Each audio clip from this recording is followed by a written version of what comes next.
ልንገርህ ታቦቱ ኢትዮጵያ ውስጥ አለ። ለመኖሩ ደግሞ እርግጠኛ ለመሆኑ አንተ ላለመኖሩ በምን አረጋግጥ? የለም እያልክ ነው። በምን አረጋግጥ? ሂደህ አየህ ወይ? ታቦቱ የመጣው በንግስተ ሳባ ልጅ ነው የመጣው። ታቦቱ በሷ ወደ ኢትዮጵያ አይደለም እንዴ? አንተ ቆይ አለመኖሩን በምን አወቅ? ምን አረጋገጥ እኮ ላሰልጣይከ ሚዩት አድርገውና ሰማኝ። ኦኬ ቴንክ ዩ ሶል ቴንክ ዩ። ይሄ የኢትዮጵያ ኦርቶዶክስ ታሪክሻን 80 ያዱ ነው። ልብ በሉ። በአባ ተክለ ሃይማኖት ፓትርያርክ ርዕሰ ሊቃነ ጳጳሳት ዘኢትዮጵያ የታተመ ኦኬ። ታቦቱ ኢትዮጵያ ውስጥ ነው ያለው ብሎናል ወንድማችን። አሁን ቀጥታ እኔ ሁለት ክፍል አነብለታለሁ። ሁለቱን ክፍል ሳነብለት ኢትዮጵያ ውስጥ ካለው ታሪክ ጋር እንዲያደርግልኛል ወንድማችን ማለት ነው። ዓለም እያየ እንቀጥላለን ማለት ነው። ምዕራፍ 6 ምዕራፍ 9 ቁጥር 21 ምዕራፍ 9 ቁጥር 21 ልብ በል ወንድማችን እዚህ ጋር ማለት ነው። ቤተ መቅደሳችን እንደፈረሰ አታይምን?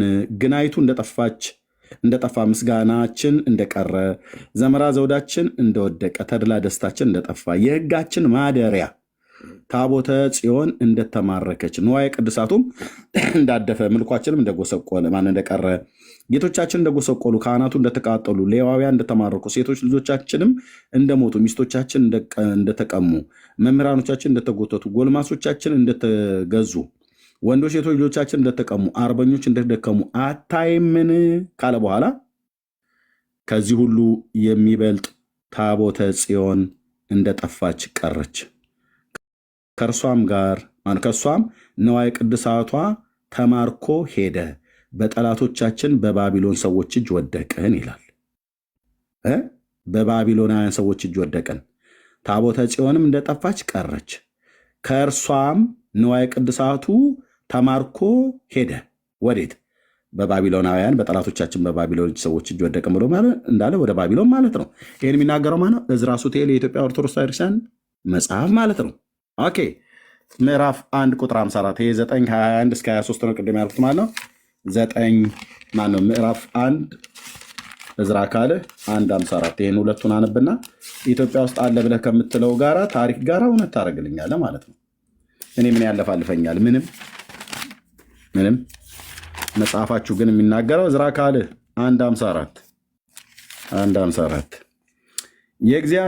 እግዚአብሔርን የሚያገለግሉበት ንዋየ ቅድሳቱን ጥቃቅኑን ታላላቁን ዕቃ ሁሉ የእግዚአብሔር ማደሪያ ታቦትንም ከቤተ መንግስት ዕቃ ቤትም ያለውን ሳጥኑን ሁሉ ማርከው ወደ ባቢሎን ወሰዱት ይላል። ማንን? የእግዚአብሔር ማደሪያ ታቦትንም ከቤተ መንግስት ዕቃ ያለውን ሁሉ ማርከው ወደ ባቢሎን ወሰዱት ይላል። ባቢሎን ማለት የአሁኗ ኢራቅ ናት። ስለዚህ መጽሐፍ በሁለቱ ክፍል ላይ ባነበብነው ዕዝራ ካለ 9 እስከ 23 እና ዕዝራ ካለ 154 ላይ ታቦቱ ወደ ባቢሎን ሄደ ይላል። የኢትዮጵያ ኦርቶዶክስ ቤተክርስቲያን 80 አሐዱ ማለት ነው። ክብረ ነገስት ደግሞ ይሄኛው መጽሐፍ ደግሞ ኢትዮጵያ መጥቷል ይላል። የትኛው ነው እውነት ወንድምዬ? ይሄኛው መጽሐፍ ነው እውነት ወይስ ይሄ መጽሐፍ ቅዱስ ነው እውነት? መልስልኝ አሁን መልስ። በኢትዮጵያ ኦርቶዶክስ ተዋሕዶ ቤተክርስቲያን ንጉሥ ሰለሞን ለልጁ አስይዞ ወደ ኢትዮጵያ ይሄኛው ታሪክ ነው እውነት ወይስ ይሄኛው ታሪክ? ስማ እኛ እንደተማርነው የምነግርህን ስማ። የጠየኩህ መልስልኝ። እኔ አንተ የጠየቀኝን ልመልስ እኮ አይደለም እዚህ ጋር የገባሁት የራሴን ላስረዳህ ነው የገባሁት እንጂ አንተ የምትጠይቀኝን ልመልስልህ አይደለም። አንተ ትናንት ታችረድ እኔ የምጠይቀን ማትመልስልኝ ከሆነ ያንተን ቶፈንቶ ወሬ አልሰማም ማለት ነው። እታች ረድ አይመጠንህም። እዚህ ላይ ተሰቅሎ ለማውራት አይመጠንም። ታዲያ ምን ልታደርግ መጣህ? ይኸው በዚህ መጽሐፍ ላይ ታቦቱ ኢትዮጵያ መጣ ትላለች ኦርቶዶክስ። 80 አሐዷ ዕዝራ ካለ 154 ላይ ባቢሎን ሄደ ይላል። ይኸው የእግዚአብሔር ማደሪያ ታቦትም ከቤተ መንግስት ዕቃ ቤትም ያለው ሳጥኑን ሁሉ ማርከው ወደ ባቢሎን ወሰዱት ይላል።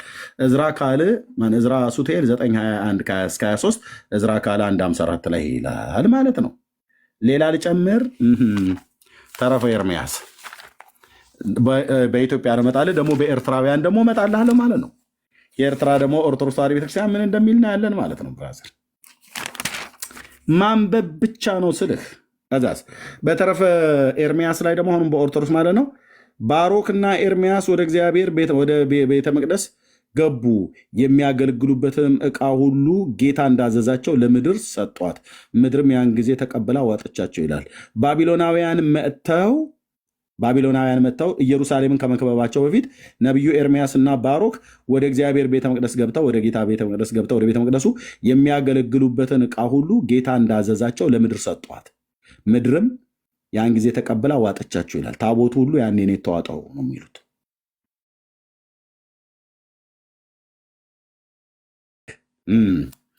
በኤርትራ ኦርቶዶክስ ተዋሕዶ ቤተክርስቲያን ሰማንያ አሐዱ መጽሐፈ መቃብያን ሁለተኛው ላይ ከቁጥር 1 እስከ ቁጥር 5 ድረስ ታቦቱ ሙሴ ሕግ ተቀብሎበት የነበረው ተራራ ላይ ወስደው ከተራራ በታች ጉድጓድ ውስጥ ቀበሩት ይላል።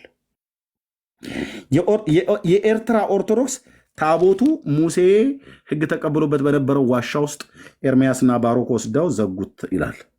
የኦርቶዶክስ ተዋሕዶ ቤተክርስቲያን ለመሬት ሰጥቷት አፏን ከፍታ ዋጠች ትላለች።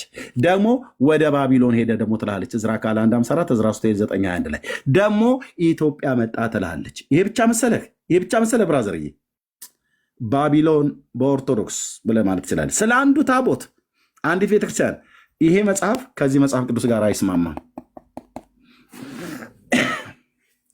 ኦርቶዶክስ ለዘላለም ትኑር ይልላል ይመጣና ማለት ነው። እኔ ምን ታዲያ ለዘላለም ብትኖር? ሲጀምር ለዘላለም የሚኖር የሃይማኖት ተቋም የለም እዚህ ምድር ላይ። ጴንጤነት ለዘላለም አይኖርም፣ ተቋሙ ነው። ኦርቶዶክስነት ለዘላለም አይኖርም፣ ተቋሙ ነው። ካቶሊክነት፣ አይሁዳዊነት፣ ምክንያቱም ሰማያትና ምድር ያልፋሉ ብራዘር፣ አንተና እኔ እናልፋለን። ትጭራለህ አልኩ፣ ያከትምልሃል፣ ታሪክ ይዘጋል፣ ምዕራፍ ይዘጋል። እች ምድር ለእሳት ተጠብቃለች። ከሰማይ ከእግዚአብሔር ዘንድ እንደ ተስፋው ቃል አዲስ ሰማይና አዲስ ምድር እንጠባበቃለን ብሏል ሐዋርያው። ኦርቶዶክስ ለዘላለም ትኑር፣ ጴንጤነት ለዘላለም ይኑር፣ እንተ አይሁዳዊነት ለዘላለም ይኑር። በቃ ምኞት ነው። ዝም ብለህ ሆያ ሆዬ ሆ እዛ ማዶ ሆ አንድ ጥጃ ሆ በቃ እንደዚህ ማለት ነው። የቡሄ ጭፈራ ይመስል ማለት ነው። የተጠየቀው ሲጀምር እዚህ ምድር ላይ ለዘላለም የሚኖር ተቋም የለም፣ ለዘላለም የሚኖርም ሰው የለም። እዚህ ምድር ላይ ሁሉ በየሞት እየተጠራ ይሄዳል። ኃያላን ረገፉ እኮ አልኩ። አንድ ብቻ ለበዙፋኑ ላይ ሁሉን እያሳለፈ የሚኖር በጉ የእግዚአብሔር ልጅ ኢየሱስ ክርስቶስ